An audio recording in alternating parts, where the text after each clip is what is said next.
Halo, selamat siang semuanya. Apa kabar? Semoga sehat selalu. Ketemu lagi di acara G-Talk ya, atau Jarivis Talk. Di siang hari ini eh, kita mengusung tema pengaruh baik dari affiliate marketing untuk UMKM. Nah, di sini ada dua narasumber kita ya. Yang pertama adalah Ibu Debbie Sofiana ya. Beliau selaku manajer Insight Platform Sales and Partnership dari Telkomsel. Halo Ibu, apa kabar? Halo, selamat siang Mas Indra. Halo, semoga sehat selalu. Dan ada Salam kenal dari Mas. salam kenal dan ada dari Jari Karya Indonesia selaku CEO-nya yaitu Mas Gatot Wicaksono. Halo Mas Gatot, apa kabar? Selamat Halo, siang. halo, kabar baik Mas Indra. Thank you, Mas. Iya, oke, baik. Nah, sedikit saya sampaikan tentang apa itu Jarivis ya atau Jari Visibility. Ini adalah eh, salah satu aplikasi yang berbasis Android dan iOS, yang mana aplikasi ini bisa dipakai, berguna, dan bisa menjadi salah satu eh, opsi untuk perusahaan yang menginginkan mengetahui monitoring, tracking, serta reporting tim yang berada di lapangan. Ya, jadi si aplikasi Jaripis ini kita tahu kalau teman-teman lapangan banyak profesinya, bisa ada sales atau marketing atau teknisi atau lainnya. Kadang kita pengen mengetahui secara real time pergerakan mereka, progres pekerjaan mereka, laporan pekerjaan mereka secara real time pengen diketahui oleh jajaran manajemen.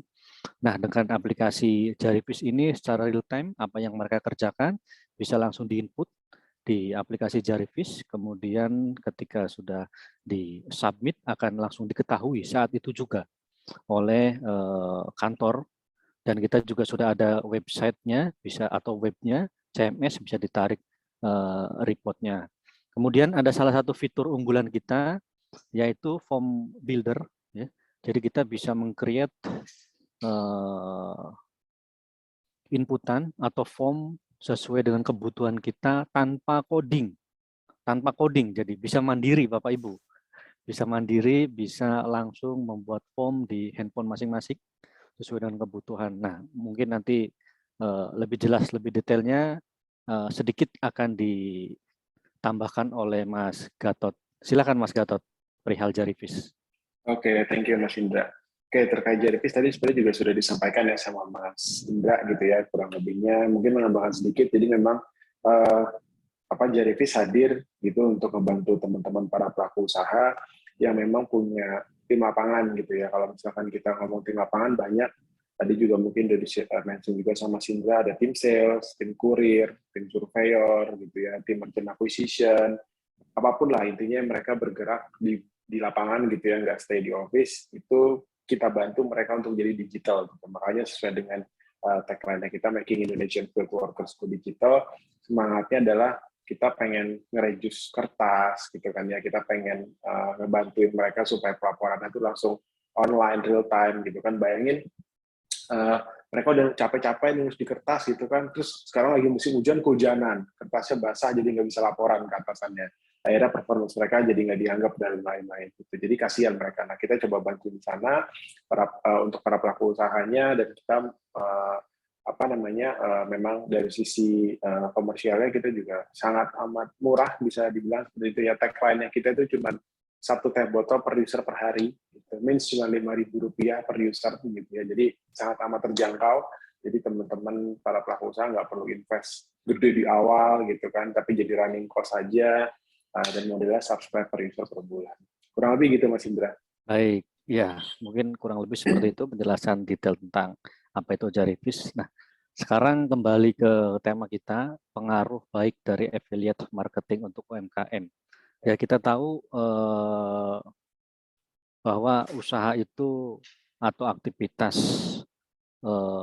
dunia perdagangan atau sales gitu ya atau marketing itu tidak lepas dari misal usaha para teman-teman sales di lapangan.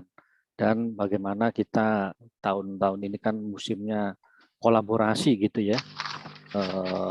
Nah, untuk itu mungkin terkait tema seperti yang saya sebutkan di atas, nah mungkin dari sisi Mbak Debbie bisa menjelaskan apa sih affiliate marketing gitu ya. Mungkin teman-teman masih penasaran atau pengen tahu lebih detail atau baru mengetahui tentang istilah affiliate marketing. Silakan, Mbak Debbie. Siap.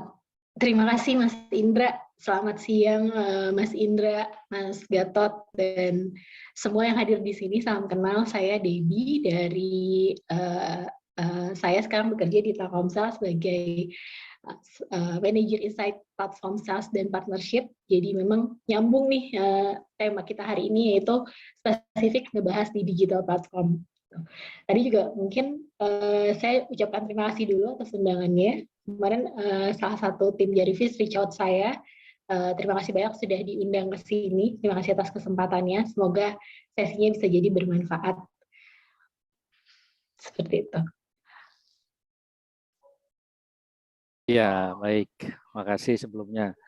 Nah, mungkin teman-teman pengen tahu nih, apa sih affiliate marketing gitu?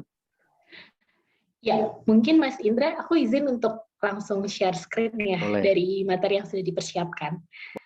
Boleh, silakan.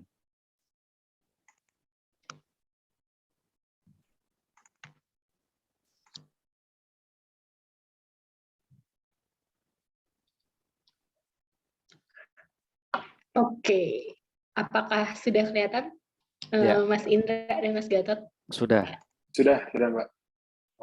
Siap. Oke, mungkin dari sini saya mau memperkenalkan diri dulu. Jadi spesifik hari ini temanya adalah kita pengen mengoptimize performance in general, baik itu dari performance sales marketing. Tadi mungkin juga ada korelasi dengan platform Jarvis ya yang sudah dibangun oleh Mas Gatot dan rekan-rekan gitu ya untuk mengoptimize sales proses yang ada di lapangan menjadi digital. Dan tadi temanya adalah mengurangi sampah kertas gitu ya. Itu sangat-sangat menarik karena di situ ada misi Go Green-nya juga. Jadi di sini saya mungkin hari ini spesifik untuk membahas terkait mengoptimize performance through affiliate marketing. Mungkin di sini teman-teman ada yang udah pernah tahu apa sih affiliate marketing itu atau marketing afiliasi, biasanya kita sebut seperti itu. Nah, mungkin saya jelaskan sedikit background profile saya. Jadi saat ini saya bekerja di Telkomsel as business development, sales dan partnership, utamanya di sisi insight platform, sales dan partnership. Saya sudah pernah bekerja di beberapa various industri seperti di media, banking, kemudian toko operator. Jadi memang di Telkomsel itu sesuatu yang beda karena di sini kita memang saya ada di divisi namanya Data Solutions. Data Solutions ini tuh seperti startup culture tapi di dalam Telkomsel gitu. Jadi memang dari sisi culture, dari sisi bisnis model itu beda dengan legacy bisnis yang ada saat ini di Telkomsel. Jadi spesifik memang monetize terkait big data. Nah, mungkin saya izin lanjut apa sih itu affiliate marketing itu? Affiliate marketing basically performance based marketing. Jadi sistem pemasaran berdasarkan performance yang tergenerate dari sistem afiliasi itu. Jadi performance yang tergenerate itu macam-macam, bisa didefinisikan dari apakah link yang diklik yang tergenerate dari user baru tertentu ataupun sampai ke sales sampai dengan pembayaran. Itu luas sekali, nanti akan dijelaskan di slide selanjutnya. Jadi basically affiliate marketing itu adalah sistem pemasaran yang digenerate berdasarkan performance dari sistem pemasaran itu sendiri. Gitu.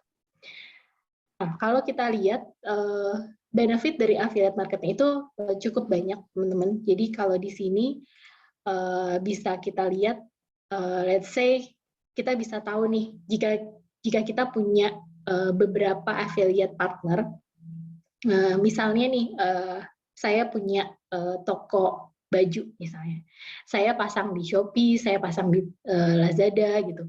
Nah itu saya berafiliat dengan mereka.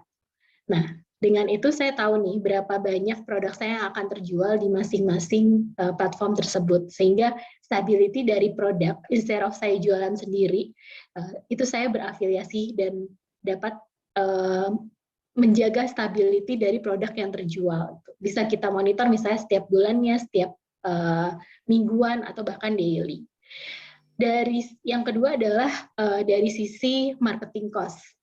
Marketing cost-nya akan bisa jadi lebih efisien. Instead of satu brand itu misalnya pasang iklan di Facebook atau di Instagram, tapi dengan berafiliasi dengan satu brand atau platform tertentu, mereka akan mengenerate sales lebih banyak tanpa harus mengeluarkan cost tertentu gitu sebelum sales itu tergenerate.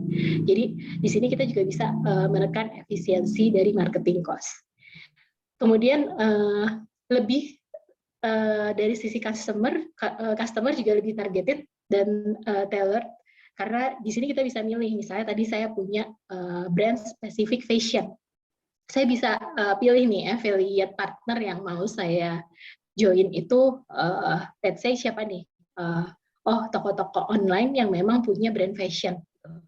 Nah, di situ saya akan diskusi skimnya seperti apa, kemudian berapa percentage yang akan di-share setiap penjualan. Itu bisa langsung targeted ke consumer yang memang membutuhkan produk tersebut.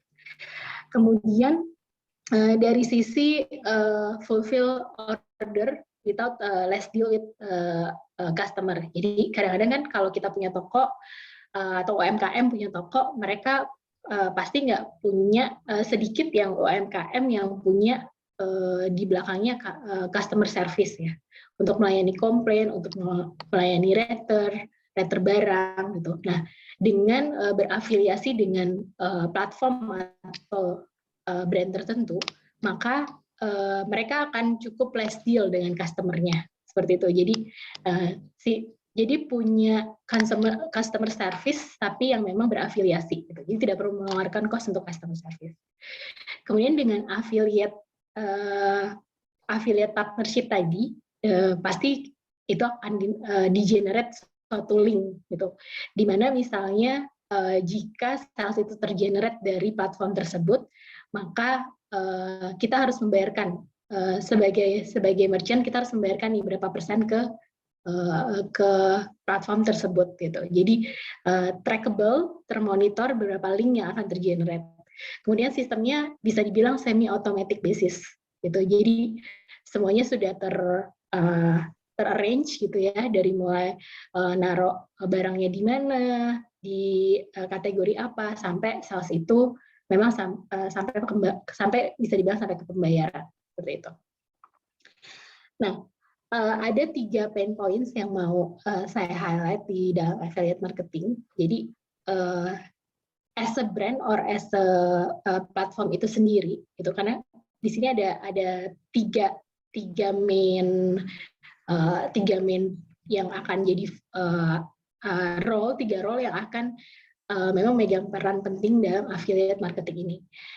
Nah, sebelum ke 3 role tersebut, sebaiknya setiap merchant itu harus research dulu nih dari produknya. Jadi produknya itu misalnya emang dikonsumsi sama siapa aja sih, gitu kan?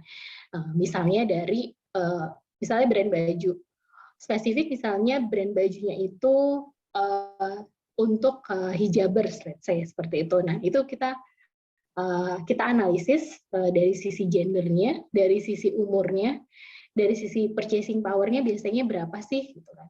Nah, kita juga ketahui nih, misalnya dari 1.000 orang yang beli si brand tadi, misalnya brand fashion yang kita punya, itu berapa orang sih yang memang benar-benar tertarik ke sama fashion hijab misalnya. Kalau kita mau bikin produk baru misalnya terkait hijab.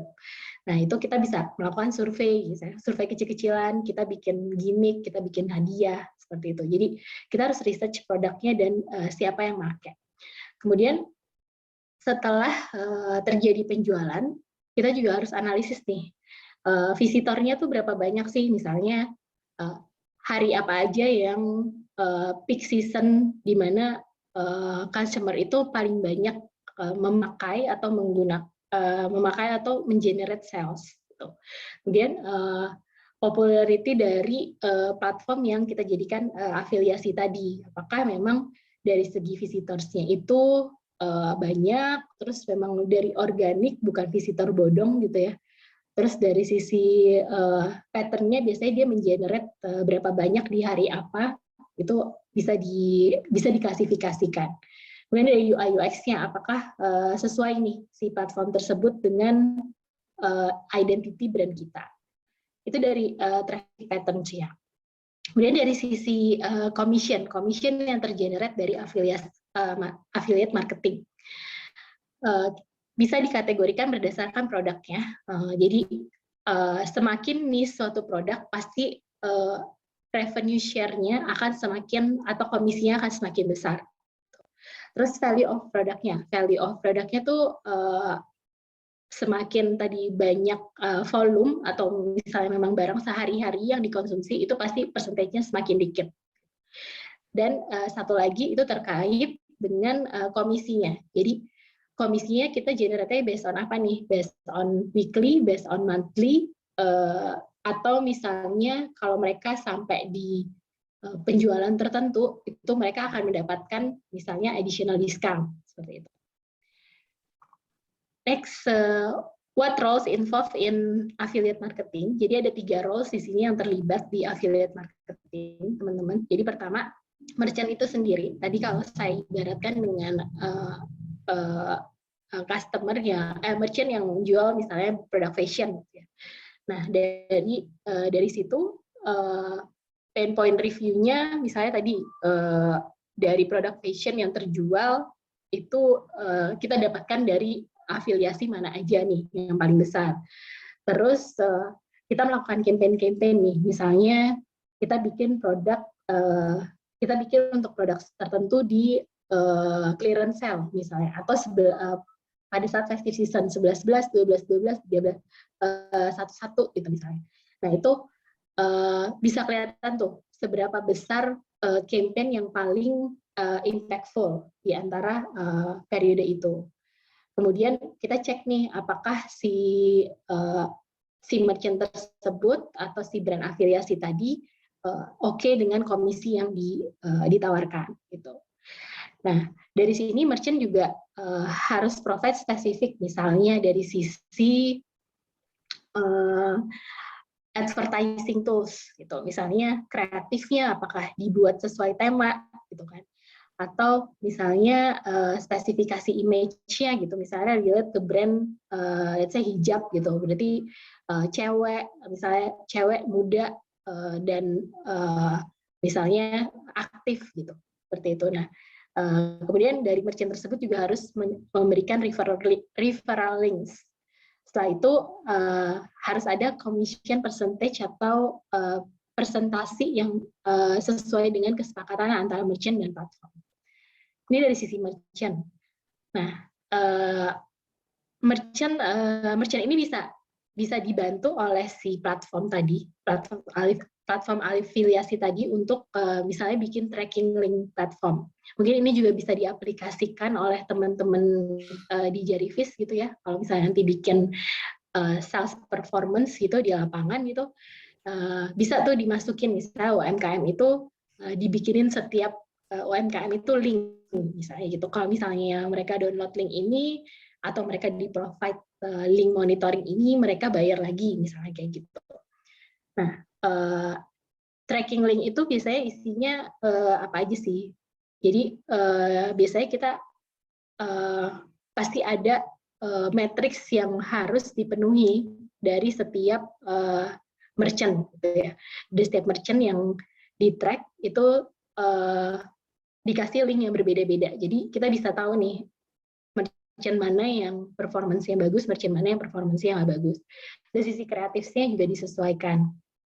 Terus nanti juga ada dari sisi performance report. Nah, ini biasanya udah based on API semuanya. Kemudian trackable metrics tadi dari sisi berapa kliksnya, berapa conversion, berapa nomor order, dan order statusnya siap seperti apa, sampai orang-orang yang benar-benar sudah melakukan pembayaran.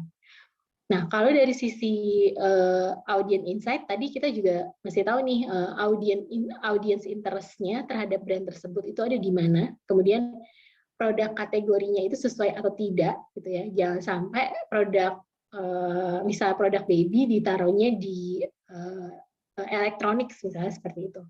Kemudian kita juga harus mengetahui nih dari merchant-merchant tersebut, brand apa saja yang atau produk apa saja atau SKU, biasanya SKU tuh kategori dari produknya itu yang paling top apa aja sih. Nah, itu biasanya kita naikkan kalau memang performance-nya bagus. Kemudian kita juga jangan lupa untuk tracking campaign preference-nya mereka. Nah, dari sisi optimisasi itu juga bisa kita ketahui nih dari campaign-campaign yang sudah kita jalankan, konten mana sih yang paling bagus gitu mengenerate sales, dan tipe afiliasi mana sih yang perform paling baik di antaranya. Sampai kita bisa tracking melalui payment-nya. Saya view payment-nya di platform gitu ya. Jadi berapa yang tergenerate sales di hari itu gitu, itu bisa dimasukkan tuh di dalam tracking link platform tadi, atau misalnya sampai ke invoice-nya. Ini salah satu bentuk tracking link platform yang bisa di-apply. Kemudian roles yang kedua adalah affiliate sendiri atau website atau entity yang mempromosikan merchant produk dari merchant tersebut gitu. Nah, afiliasi tadi itu harus mengincentivize misalnya based on registration orang-orang yang daftar melalui platform tersebut, mereka registrasi itu misalnya let's say dapat 2 atau 3% gitu, atau berdasarkan email signs up, atau memang benar-benar sampai produk itu terjual, ataupun ada model lainnya yaitu subscription based. Nah, yang terakhir customer itu adalah rantai performance yang memang paling penting, karena mereka yang akan menjadi end client atau yang akan membeli si produk tersebut. Jadi semakin programnya menarik, pasti semakin banyak customer yang akan membeli. Nah, prosesnya apa sih di affiliate marketing itu sendiri? Jadi kalau kita lihat, biasanya merchant tersebut akan yang pertama sebelah kiri ini, merchant tersebut akan berafiliasi dengan partner tertentu. Misalnya tadi saya punya brand fashion, saya berafiliasi dengan Lazada. Misalnya saya jualan di platformnya Lazada. Nah, saya bilang ke Lazada, saya pengen produk saya ini ada di kategori fashion, dan misalnya insentif yang bisa saya kasih adalah 2% per penjualan. Gitu. Nah, itu dimungkinkan berdasarkan bisnis scheme yang sudah ada di platform tersebut. Kemudian dari platform tersebut biasanya men-set seperti ground rules, itu misalnya orang-orang yang membeli produk itu maksimal misalnya capping di $10. Let's say misalnya mereka beli misalnya beli produk tertentu dengan fee 2% per produk, tapi di cap paling besar itu adalah $10 gitu. Nah, dari situ kemudian keluarlah skimnya. Jadi tadi setelah tergenerate oleh sales, itu nanti dari sistemnya si Lazada itu, let's say, itu akan mengenerate performance, berapa performance sales di bulan itu, dan itu langsung ditransfer ke merchant-merchant tersebut gitu.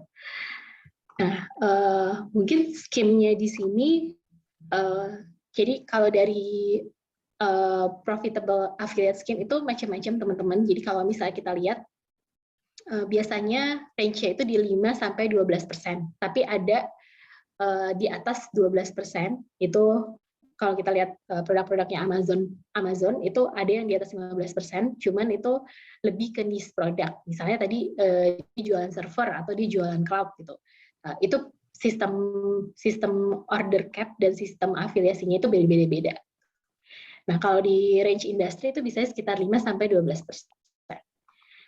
Nah, misalnya seperti ini. Ini saya kasih contoh, misalnya contoh dari scheme affiliate marketing gitu. Jadi kita lihat dulu nih kategorinya. Misalnya tadi di satu e-commerce tertentu itu ada beberapa kategori, misalnya motor, kemudian yang kedua mobil dan tablet gitu ya, elektronik, mother and baby, elektronik, non-elektronik, fashion. Nah, kita lihat nih percentage dari setiap penjualan di kategori ini tuh berbeda-beda. Jadi misalnya, let's say kategorinya makeup product gitu, makeup product non-elektronik, percentage scheme-nya itu 9% setiap produk yang terjual. Price of produknya $10, let's say. Berarti affiliate earning-nya itu adalah $0,9 oleh si merchant tersebut setiap satu barang terjual. Kemudian dari sisi misalnya kategori phone, misalnya jualan mobile dan tablet, percentage scheme-nya itu di 2%, let's say. Karena kita tahu harga mobile dan tablet itu lebih besar ya dari harga kebutuhan sehari-hari. Price of produknya let's say $2.000. Affiliate earning-nya kalau kita lihat di sini mobile and tablets itu 2% ya. Kalau 2% kali $2.000 itu harusnya sekitar $4. Ya sekitar $4 ya, $4. Nah, $40, sorry. Nah, dari sini kenapa dia nggak dapat $40? Karena tadi kita udah cap, maksimal affiliate earning-nya itu di $10 gitu. Penting di sini untuk nge-cap karena kalau misalnya tidak di-cap nanti kita harus ngitung tuh margin daripada si untung yang akan diperoleh oleh merchant tersebut.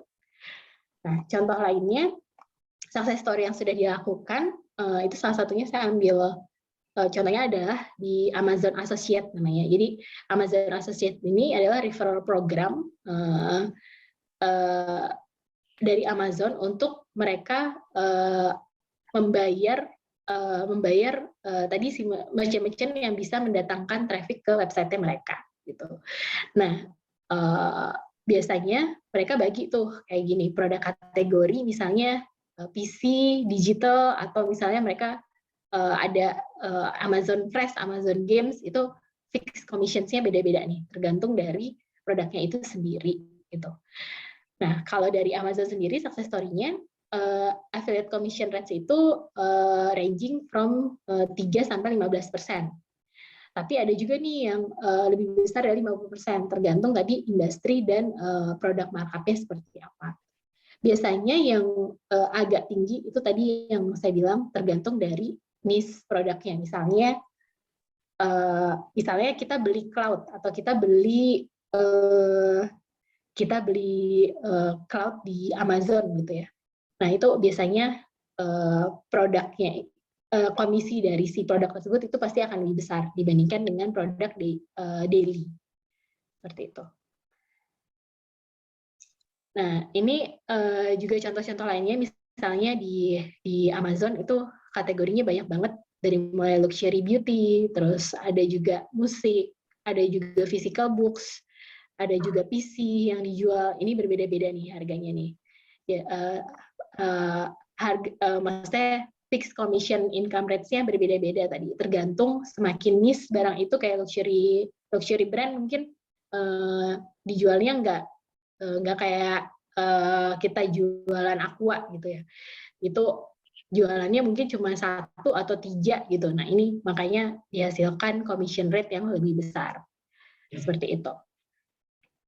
Nah, mungkin dari sini ada pertanyaan dulu sebelum saya masuk ke summary-nya dari teman-teman yang datang dan dari teman-teman Jarivis. Ya, silakan rekan-rekan yang menyimak. Mungkin ada pertanyaan langsung ke Mbak Debbie sebelum beliau melanjutkan membawakan materinya, silakan. Baik, sepertinya belum ada, Mbak. Silakan dilanjut dulu. Oke, thank you Mas Indra. Oke, mungkin ini summary dari presentasi saya sebelum nanti ada tanya jawab.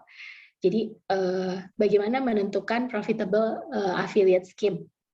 Jadi yang ada 3 differentiate points di sini. Pertama, kita pasti provide competitive rates. Tuh.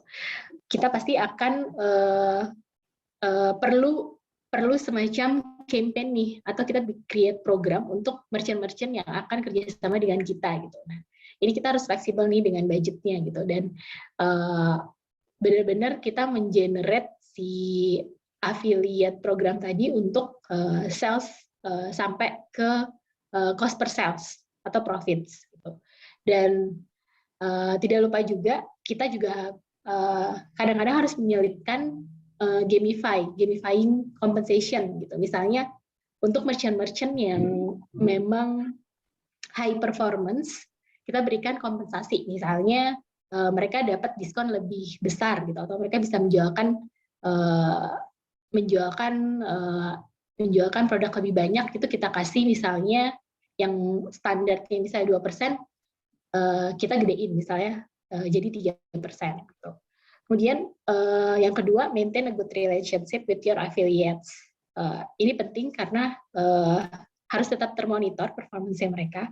Jadi kalau kita lihat, kita bisa create regular meeting or monthly meeting misalnya.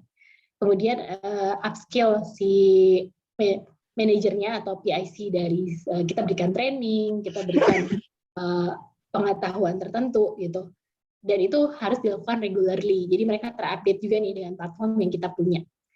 Kemudian pastinya kita harus nurture them ya, karena mereka adalah istilahnya tentakel kita untuk menjual produk lebih banyak. Gitu. Dan yang ketiga pastinya tidak lupa promosi itu juga harus berjalan. Jadi kita harus sering brainstorm ideas dan enhance promotions kita. Gitu. Jadi misalnya kita buatkan campaign tertentu yang buzzer tapi untuk produk spesifik, misalnya produk tadi, misalnya gaming atau misalnya produk baju tertentu, nah itu kita buat regularly. Gitu. Mungkin sekian dari aku. Silakan jika ada pertanyaan dari teman-teman. Baik, terima kasih Mbak Devi, luar biasa penjelasannya. Ini ilmu yang bermanfaat buat kita semua yang menyimak. Mungkin dari rekan-rekan yang menyimak ada pertanyaan? Silakan bisa ke dua narasumber kita, Mbak Devi dan Mas Gatot. Silakan bisa chat atau langsung raise hand. Ya. Ya, mungkin kalau memang belum ada, saya yang akan bertanya ke Mbak Devi nih. Nah, ini ada dari Pak siapa namanya? Pak Jokowi bilang nih, saya lihat artikelnya bahwa di tahun 2021 itu sudah lebih dari nilai transaksi perdagangan di marketplace itu sangat luar biasa ya dibanding di perdagangan nilai transaksi yang konvensional. Nah, diproyeksikan atau di tahun 2021 kemarin sekitar 330 triliun nilai transaksi yang ada di marketplace. Bahkan kita tahu karena mungkin di masa pandemik 2 tahun terakhir ini orang enggan keluar gitu, sehingga lebih safe orang bisa belanja online atau di marketplace. Bahkan kita tahu banyak supermarket atau ya supermarket yang konvensional notabene banyak yang tutup gitu karena tidak bisa, yang tadi disampaikan Mbak Devi, tidak bisa mungkin berafiliasi dengan beberapa marketplace ya, sehingga akhirnya mereka gulung tikar. Nah, pertanyaan saya melihat fenomena ya, mungkin fenomena dibilangnya itu seperti itu, bagaimana Pak? Silakan.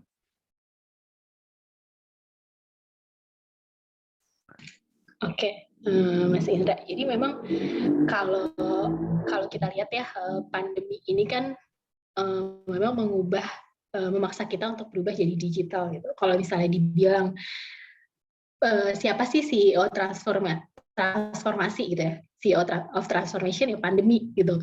Mau gimana pun pasti kita harus ngikutin nih, karena kita ada keterbatasan tadi PPKM gitu. Kita yang tadinya mungkin di luar dari Jawa gitu, mereka hanya nggak punya smartphone gitu, terus mereka juga punya keterbatasan datang ke toko karena PPKM, mereka akhirnya harus beli handphone, harus online gitu, terus mereka coba-coba Tokopedia gitu. Jadi setengah dipaksa sih kalau bisa dibilang. Jadi harapannya karena memang transformasi digital ini harus terjadi dan harus cepat gitu ya. Jadi hopefully semuanya itu akan going digital pada waktunya gitu. Jadi pada saat mereka butuh gitu ya, kadang-kadang mereka kepepet gitu karena toko tutup, mereka nggak bisa jualan gitu. Itu yang harus dilakukan adalah mereka harus sudah mulai going digital. Tapi mungkin di sini peran tadi ya salah satu dari Vis oleh Mas Gatot ini sangat-sangat berperan penting gitu, karena mungkin selain tadi bisa menyediakan platform, tapi mungkin bisa jadi salah satu penghubung dengan UMKM tersebut. Jadi bisa jadi bridging nih, gitu. Jadi ada visi di mana bisa mengumpulkan UMKM ini untuk yuk kita bertransformasi plus nanti pakai platformnya Jarivis, seperti itu. Ya, baik. Memang betul dalam tanda kutip kita dipaksa oleh CEO transformasi yaitu pandemi ya. Tadi Iya, Mas. mau nggak mau kita dipaksa untuk go digital. Nah, baik. Saya kan ke Mas Gatot nih. Tadi berbicara karena kita dipaksa oleh CEO pandemi, CEO gitu ya, untuk go digital. Kira-kira kalau dari sisi Jarivis ya, untuk bertransformasi digital terkait dengan para pelaku usaha UMKM kita, yang misalkan notabene mereka punya karyawan di bawah 10 gitu ya, atau bahkan ada 5, itu kira-kira dari si Jarivis penggunaannya seperti apa, atau go digitalnya gimana sih? Mungkin bisa share Mas Gatot. Oke, thank you Mas Indra. Thank you juga tadi Mbak Devi penjelasannya Mbak, keren Mbak, komplit banget Mbak dari ujung ke ujung. Thank you Mbak, jadi belajar banyak sama Mbak Devi.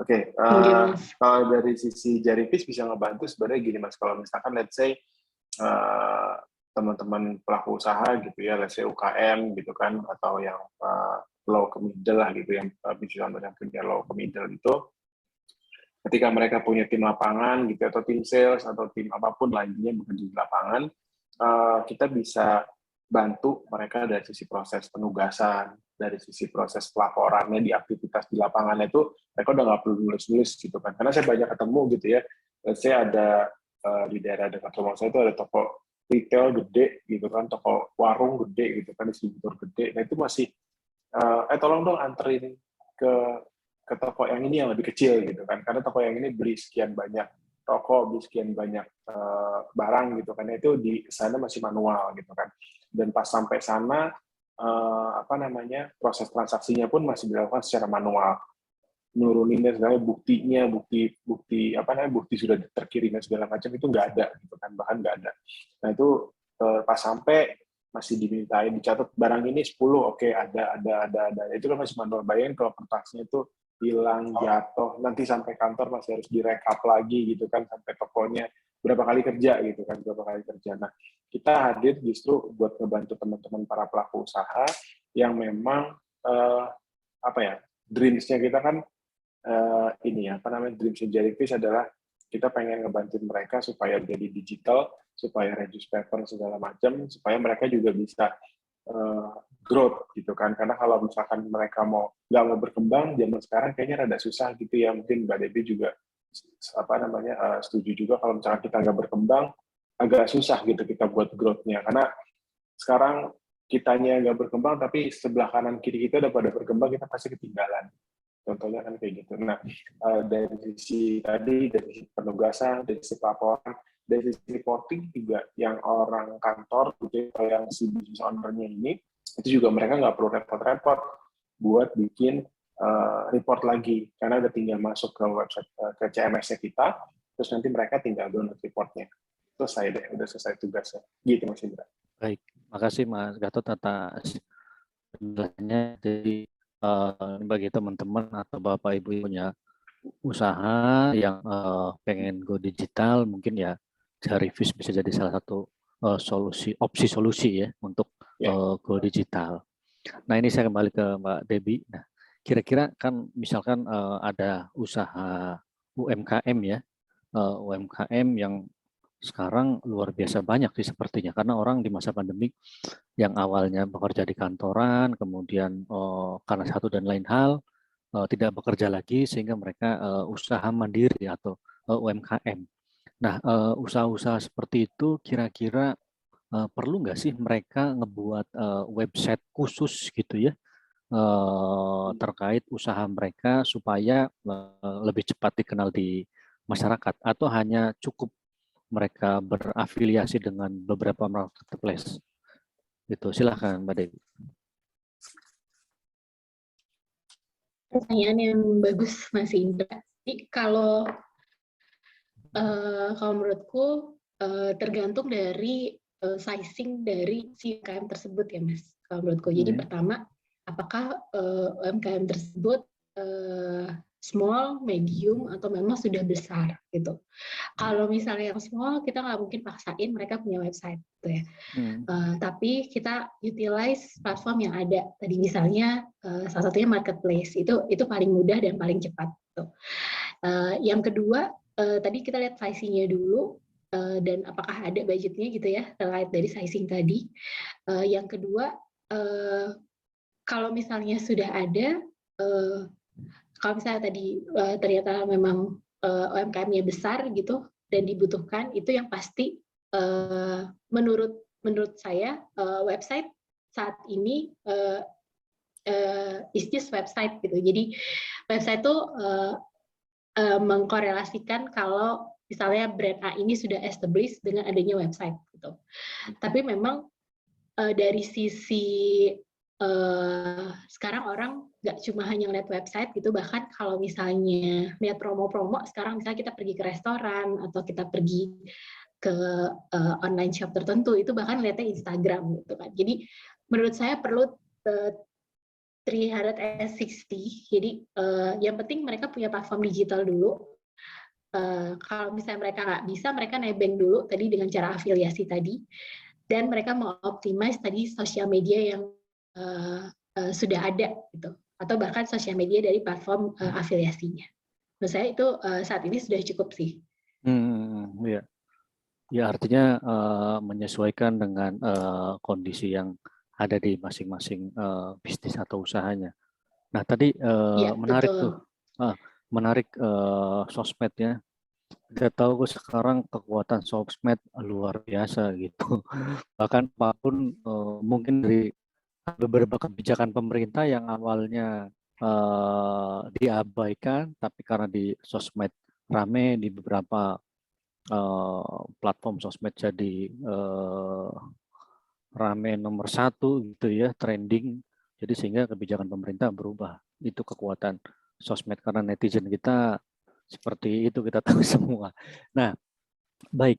Kalau misalkan terkait dengan sosmed tadi, masih perlu nggak sih misal perusahaan yang notabene konvensional gitu ya, dalam tanda kutip, atau kolonial gitu ya, yang bahkan mereka berpikir, oh, saya sudah nggak perlu berafiliasi dengan marketplace yang ada gitu.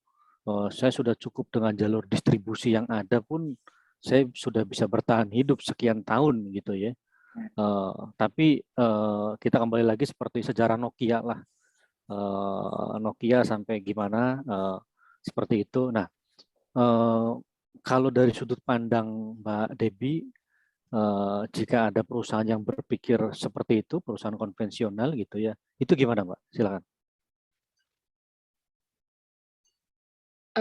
Menurut saya tadi nyambung sama yang Mas Gatot sampaikan ya. Jadi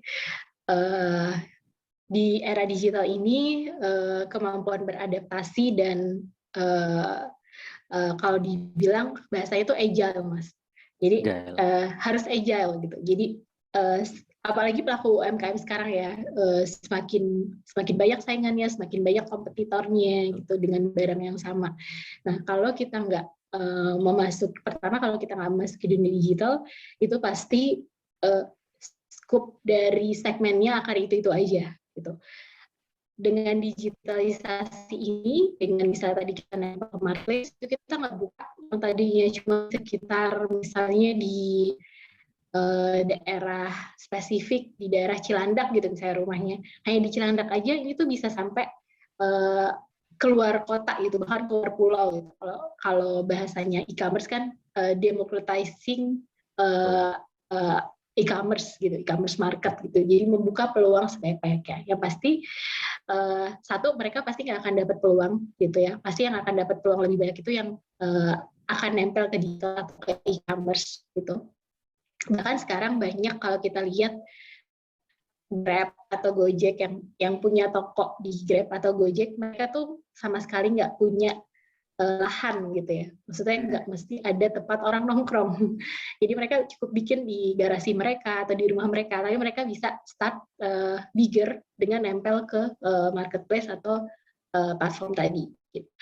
Jadi semakin cepat kita beradaptasi, semakin agile, itu pasti akan kesempatannya akan semakin besar dan semakin cepat.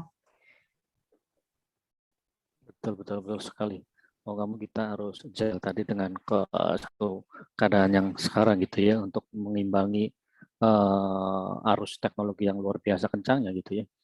Nah, baik, sebelum kita lanjut, mungkin dari Bapak Ibu yang hadir ada pertanyaan untuk kedua narasumber kita, silakan. Kita persilahkan untuk membuka pertanyaan.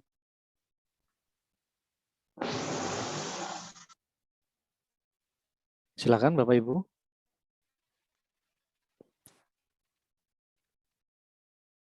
Ya, masih belum ada pertanyaan, masih malu-malu rupanya semuanya. Kalaupun tidak sesuai dengan tema tidak apa-apa, nanti kita diskusi, silakan. Oke, kalau nggak ada mungkin saya ke Mas Gat, dunia digital Mas Gatot. Silakan. Oke, terkait dengan traffic ya tadi ya, untuk yang kondisinya masih offline lah, bisa bilang gitu ya. Oke, terkait dengan traffic, sebetulnya kalau misalkan kita memang masih offline gitu ya, atau masih menggunakan cara lama, ya promosinya pasti mesti dilakukan secara manual gitu ya, nggak bisa yang tadi lah yang sempat Mbak Debbie singgung tadi, kalau misalkan kita cuman buka toko atau punya warung apa di daerah Cilandak, ya yang tahu cuma mungkin orang daerah Cilandak aja gitu kan. Yang daerah Fatmawati, Cipete itu bisa jadi nggak tahu tuh, padahal cuma sebelahan gitu kan areanya. Tapi kalau kita ada berafiliasi gitu ya, let's say dengan GrabFood atau GoFood gitu ya, atau ShopeeFood dan lain-lain masih banyak, itu akan memperluas market kita, karena kan dagangan kita akan ada di aplikasi semua orang gitu kan ya. Nah itu yang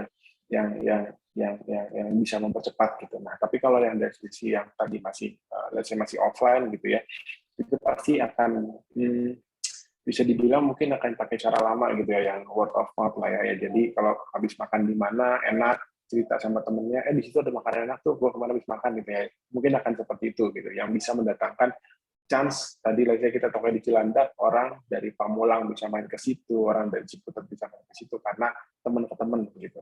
Cuman kalau yang tadi kekuatan dari offline lah, itulah kurang lebih word of mouth. Tapi kalau yang online tadi tanpa kita ngasih tahu, kita bisa baca reviewnya sendiri itu kan ya, kita bisa lihat dan lokasinya dekat tuh sering banyak promo kan, kalau yang berafiliasi dengan partner-partner tadi kayak GoFood atau GrabFood dan lain-lain, itu akan lebih bisa growth-nya lebih kencang sih pasti gitu Mas Indra. Oke, ya kebayang sih seperti apa memang seperti itu. Nah, ini terkait Jarivis Mas Gatot. Jadi misal nih ada satu distributor ya, taruhlah distributor makanan gitu ya, atau perusahaan retail, dan mereka ada punya sales nih, beberapa sales yang mana sales itu misalkan mau turun ke lapangan atau mau menawarkan produknya ke warung-warung retail gitu ya. Nah, ada nggak fitur dari Jarivis yang kira-kira untuk mengakomodir seperti itu kegiatan sales di lapangan? Silakan. Oke, thank you Mas Indra. Kalau dari sisi Jarivis sebetulnya untuk tim sales itu kita sudah ada roadmap gitu ya ke depan gitu. Kita akan ada lagi country development lah seperti itu untuk fitur taking order. Jadi nanti teman-teman sales itu bisa langsung ceritanya bisa langsung jualan lah gitu ya. Kita kayak jadi kalau kita ngomongin point of sales kan mesin POS, mesin kasir itu kan cuma ada di outlet gitu. Karena nanti tim sales yang ada di lapangan itu juga sebagai mesin kasir sebetulnya, dia bisa langsung transaksi, bisa ngeluarin struk segala macam. Nanti kita akan ke arah sama gitu. Karena memang apa namanya Jarivis ini bisa dibilang kalau kita ngomongin Salesforce automation kan harganya juga terlalu mahal gitu kan ya, ada Salesforce, ada yang lain-lain lah gitu. Perhitungannya tuh sama modelnya subscribe bisnisnya, tapi kan per user mungkin buat teman-teman pelaku usaha yang menengah ke bawah itu berat lah pasti mereka buat bayar itu satu usernya. Nah, kita hadir itu yang memang bikinan Salesforce punya Indonesia gitu ya. Kita hadir buat membantu itu supaya mereka juga ngerasain manfaat daripada go digital itu semua bukannya jadi lebih mahal loh, tapi jauh lebih efisien gitu kan. Karena sales bisa langsung masuk, transaksi bisa langsung masuk, cash flow juga lebih cepat, terus orang lapangannya juga termonitoring gitu kan. Yang mungkin ada apa namanya dikasih petikes gitu ya, model cash advance juga bisa langsung ke-track gitu kan, posisinya mereka juga tahu di mana kerja tahu enggak, performance-nya bisa langsung dikontrol dan lain-lain. Seperti itu Mas Indra.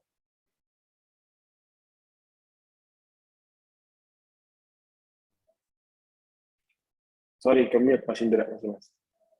Ya, mudah-mudahan dari Jarivis bisa rilis secepatnya. Tadi amin. yang fitur-fitur bisa taking order ya, supaya bisa membantu ya. para pelaku UMKM yang membutuhkan aplikasi seperti itu. Baik, saya kembali ke Mbak Debbie. Tadi kalau kita berbicara tentang afiliasi marketing, tentu banyak manfaatnya yang kita dapatkan gitu ya, dari promosi, dari produk kita dikenal luas gitu ya. Sekarang kira-kira ada nggak sih sisi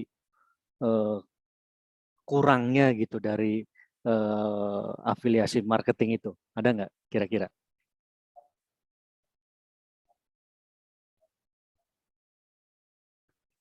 Halo, keputus? Mbak Debbie, halo? Terputus sepertinya ya Terputus koneksinya. koneksi. Halo, Mbak Debbie?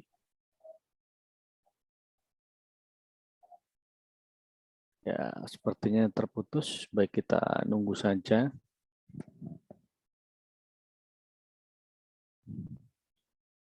Halo?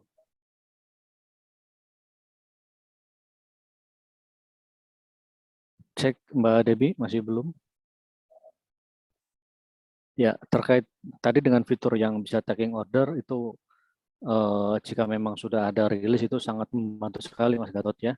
Jadi misalkan para pelaku usaha yang mempunyai toko retail gitu ya, atau toko distributor ingin melakukan distribusi barangnya, kemudian ingin mengetahui aktivitas salesnya dari mulai taking order sampai pengen tahu transaksinya, ya itu sangat membantu sekali bisa menggunakan Jarivis ya. Betul. Baik, udah tersambung kembali Mbak Dewi, silahkan. Jadi mungkin pertanyaannya diulang. Halo?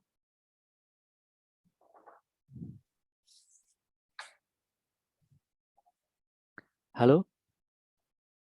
Sepertinya terputus ya ininya jaringannya.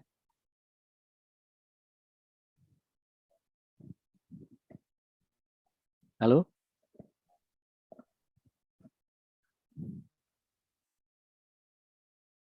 Ya, mungkin dari Bapak Ibu ada pertanyaan, silakan untuk Mas Gatot. Bisa bertanya.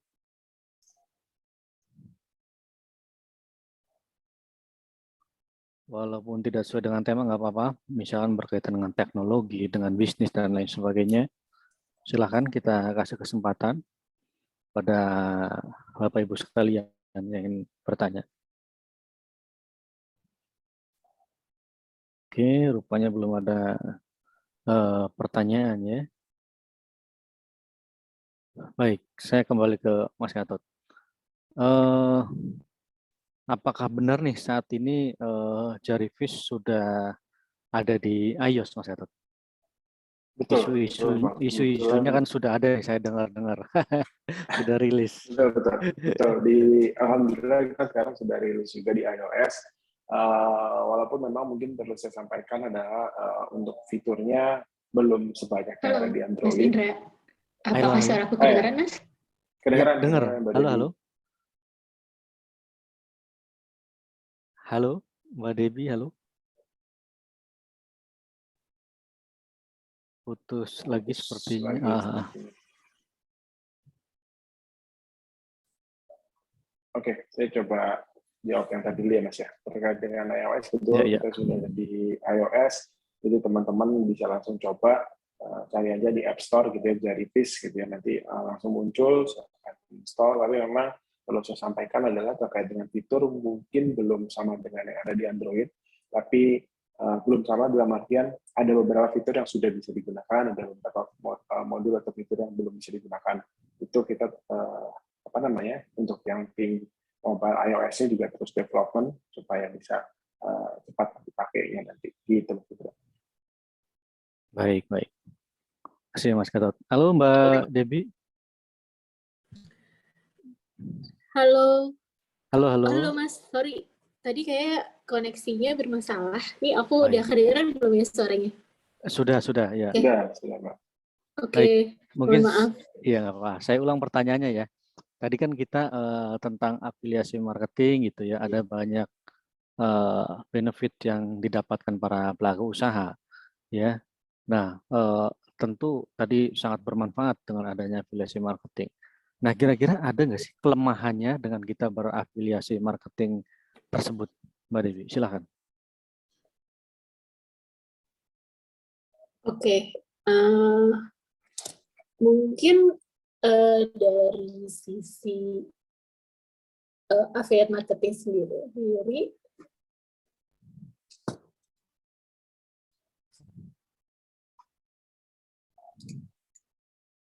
oke. Sorry, tadi saya off dulu satu device yang lain, soalnya kayak bergema. Kalau dari afiliasi marketing sendiri, itu kan kita sama dengan memperbanyak channel marketing kita ya. Jadi kayak kita memperbesar tentakel, bisa dibilang tentakel untuk kita memasarkan produk kita. Nah, kalau ditanya disadvantages-nya itu sebenarnya kita dituntut untuk memaintain, nggak cuma mengandalkan si platform tadi, tapi kita juga harus berperan aktif untuk mempromosikan produk kita sendiri. Jadi baik itu dari sosial media kita atau kita proaktif untuk bilang ke platform tersebut, let's say, yuk kita bikin promo bareng nih, misalnya ada event Lebaran dengan diskon spesial gitu misalnya, atau misalnya kemarin ada kebanjiran gitu, apa nih yang bisa kita bantu misalnya dari sisi campaign-campaign yang spesifik gitu. Jadi nggak cuma bergantung sama platform itu, tapi kita harus proaktif sebagai merchant ataupun sebagai platform, itu kita harus terus-terusan nih untuk membuat program campaign yang sesuai dengan tematik gitu terhadap produk kita. Kurang lebih begitu, Mas Indra. Baik, makasih atas penjelasannya nih. Ini ada yang bertanya. Nah, ini buat Mas Gatot sepertinya. Saya ini dari Bella Surabaya ya.